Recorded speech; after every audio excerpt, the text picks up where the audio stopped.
Moscow, Idaho, the year 2000.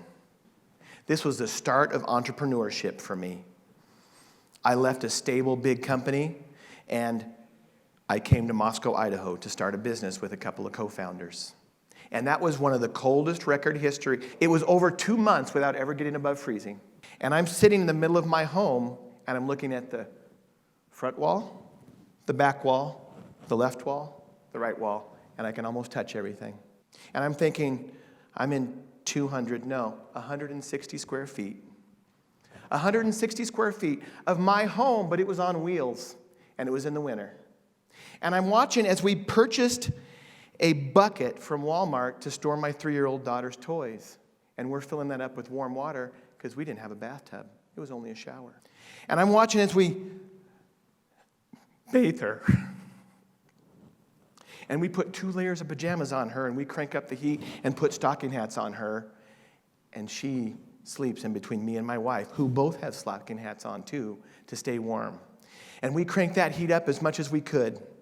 I wake up in the morning, and I go to get a drink. And we would leave the water dripping in my home of 160 square feet on wheels. It was an icicle. I couldn't get water. So I go to the toilet.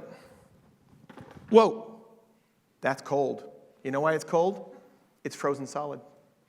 There is no running water in that home of mine. None. Think about what frozen means. There's a storage tank of water that all the waste goes down to. We call Roto-Rooter, and they bring a dirty hose in, drag it in. No, it's a block of ice. Wait till spring. So I would take my showers and get ready at the gym. And I look up in the morning, and I see my daughter. She's still dressed really warm. I see my wife 8 months pregnant with my soon-to-be son, and I'm thinking, what am I doing? Remember, we had enough electricity, enough amperage. We couldn't run a microwave and a curling iron at the same time, okay? And I'm thinking, why am I doing this? Why shouldn't I quit? And then I thought, no, you just work harder. I saw that there were 4 mouths basically to feed, and I was hungry. We were a 1-income family. I had to succeed. And I'll tell you why that was, because I grew up in a rural farm community, and I learned a rural, hardworking mindset that my father taught me. Right now, I am standing in Moscow, Idaho, and I embrace that. I am proud of that. I traveled to New Jersey, I traveled to England, I traveled to Boston, and they say, where in the world is that? And I say it's one of the greatest places in the world because it's rural America. Ask people from big cities, they don't understand the concept that we can be out in the middle of a field and not see anybody around us. In a lot of the big cities, that's incomprehensible to them. And how is our mindset different from the rest of the world in the big cities?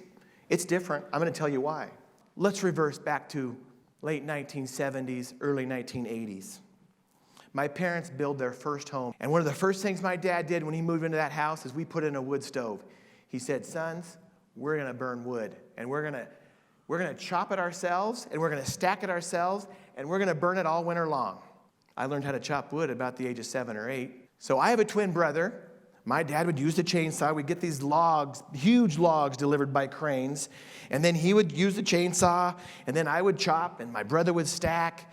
And I learned right there the rural, hardworking mindset.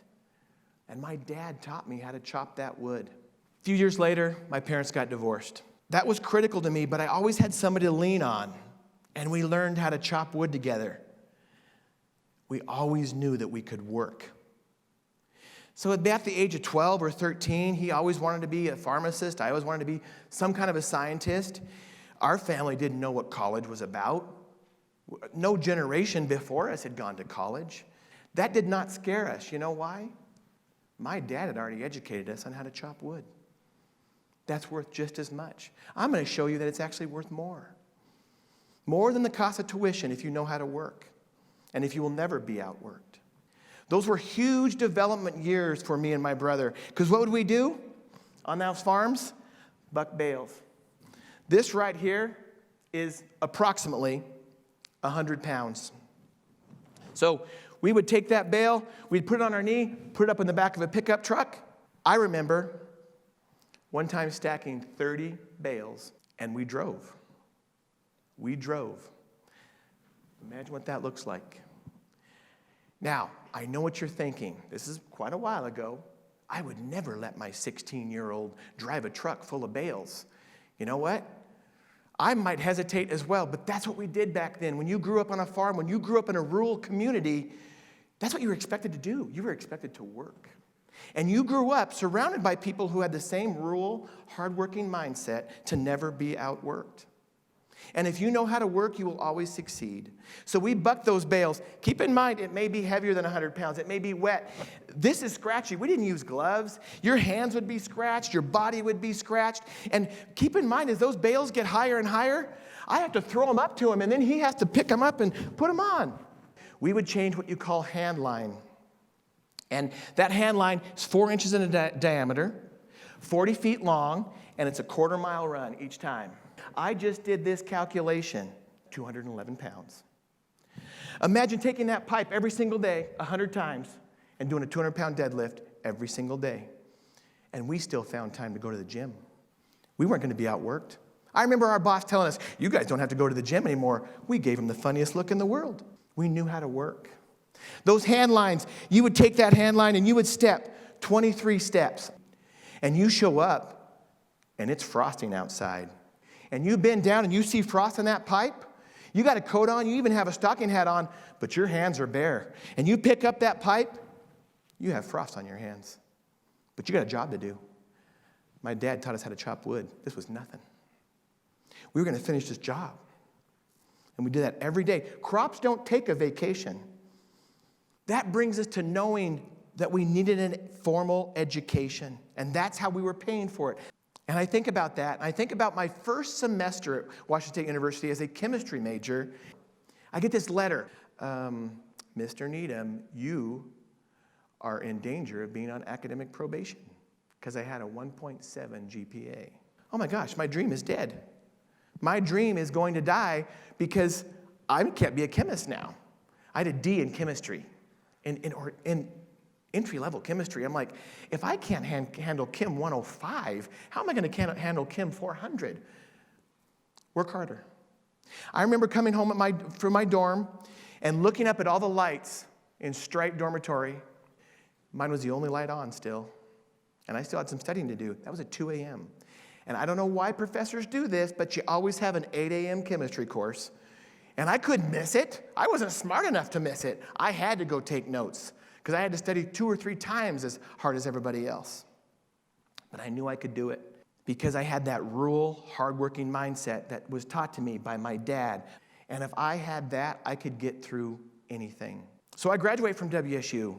I graduated with my bachelor's degree in chemistry from Washington State University. I wanted my PhD. Well, we were dead broke. My wife and I were married at that time, and we were dead broke. I didn't want to do the traditional thing, and I knew I could work.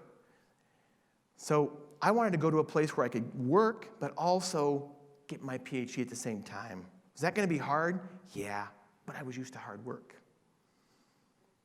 And I got halfway through that PhD program and had to take qualifying exams, and basically if you fail them, you're out. If you pass them, you can go on. Oh, those were tough times. But again, I had that rural, hardworking mindset. And when you move to the East Coast and you tell people what rural America looks like, and they're from Boston, and they're from New York, and they're from New Jersey, they have no concept. And so I finished my PhD in the year 2000. And I had opportunities with large companies, pharmaceutical companies, biotech companies. And I could have taken those. But what I thought was different is I wanted to take some risk. And the work that I put into it is I wanted to get out of it. And that doesn't always happen in big companies. In big companies, a lot of times, just because you're there a long time, you're thought of as better than somebody else. I never had that mindset. That made no sense to me. The hardest worker should always get the most reward. Performance is what matters. So I took a risk, cashed it all in, all stock options, all of our savings, and we started a company called Alturas Analytics. Purchased one instrument that cost $500,000. We have more than 20 now. That gets me back to the toilet.